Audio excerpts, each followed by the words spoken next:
এত গরমের মধ্যে বাড়িতে থাকতেই কত কষ্ট, এর মধ্যে যদি কেউ বাজারে যায় তাহলে কেমন লাগে বলেন তো। বাজারে তো আরও বেশি গরম। আমার শাশুড়ি আম্মু এবং শ্বশুর আব্বু চলে গিয়েছিল বাজার করতে, আর দেখেন কত কিছু বাজার করে নিয়ে আসছে। আমি তো ভাবতেছি যে এই গরমের মধ্যে তারা কিভাবে এতগুলো বাজার করে নিয়ে আসলো, তাও সারা বাজার ঘুরে ঘুরে। আসসালামু আলাইকুম, সবাই কেমন আছেন? আলহামদুলিল্লাহ, আপনাদের দোয়ায় আমি ভালো আছি। আজকে আরেকটা নতুন ভিডিও নিয়ে চলে আসলাম, পুরোটা ভিডিও অবশ্যই দেখবেন। এই গরমের মধ্যে তো পাউডার অনেক প্রয়োজনীয় একটা জিনিস। আম্মুকে আমি ফোন করে বলে দিয়েছিলাম, আম্মু আমার জন্য অবশ্যই একটা পাউডার নিয়ে আসবা। আর আম্মু কিন্তু একটা বড় পাউডার নিয়ে চলে আসছে, আর এই পাউডারটা পুরো আমার গরমের মধ্যে লেগে যাবে, কারণ এত গরম। আর এই গরমের মধ্যে শরীর অনেক পরিমাণ ঘামের কারণে কিন্তু অনেক চুলকানি হয়। যদি পাউডারটা একটু গায়ের মধ্যে মাখানো যায় তাহলে একটু শান্তি মিলে গায়ের মধ্যে।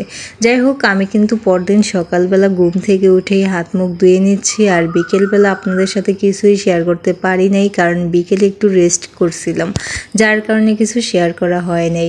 আমি কিন্তু সকালবেলা প্রতিদিন যেই কাজ করি সেই কাজগুলো করেই কিন্তু ফ্রেশ হয়ে নিচ্ছি, কারণ কাজকর্ম করার আগে যদি ফ্রেশ হয়ে নিতাম তাহলে গরমে গেমে অবস্থা আরও বেশি খারাপ লাগতো। এই জন্য আমি সবসময় কাজকর্ম করেই কিন্তু ফ্রেশ হয়ে নিই, তারপর একটু রেস্ট করি। 1 ঘন্টা কি আধা ঘন্টা রেস্ট করার পর দুপুরে রান্না বান্না করি। এদিকে বিকেলবেলা আমার সবজি বাগানে যাচ্ছি, কারণ আমার সবজি বাগানের খুব খারাপ অবস্থা, পোকায় আক্রমণ করেছে। পোকা যে কিভাবে দমন করব আমি সেটাই খুঁজে পাচ্ছি না। আমার হাজব্যান্ড থাকলে অনেক হেল্প হতো, সে কিন্তু সব কিছু জানে এবং বোঝে, যেমনটা আমি জানি না। হাজব্যান্ডকে খুবই বেশি মিস করতেছি। তো যাওয়ার সময় দেখি আমাদের গাছের আমগুলো অনেক বেশি রং ধরে গেছে, এই জন্য আমগুলো দেখতে চলে গেলাম। আর আমগুলো কিন্তু আপনাদের সাথে অবশ্যই শেয়ার করব।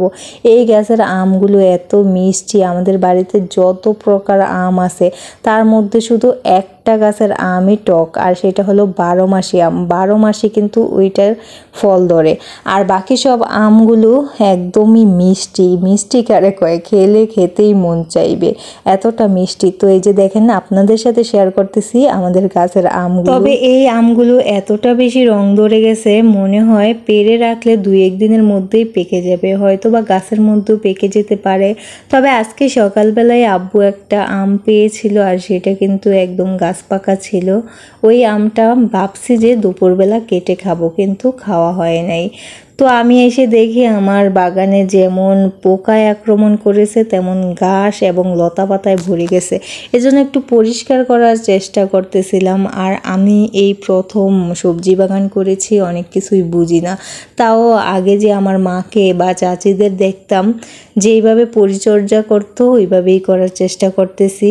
আমি কিন্তু তেমন পরিচর্যা করতে পারি না, তো চেষ্টা তো করতে হবে, তাই না? যেহেতু বাগানটা করেছি, সবজি যদি খেতে হয় অবশ্যই বাগানের পিছনে আমার শ্রম দিতে হবে। আমি কিন্তু প্রতিদিন বিকেলবেলা এবং সকালবেলা নিয়মিত পানি দিই, এজন্যই কিন্তু গাছগুলো মাশাআল্লাহ অনেক বেশি তরতাজা। যদি একটু বৃষ্টি হতো দেখতেন আরও বেশি সুন্দর হয়ে উঠতো গাছগুলো।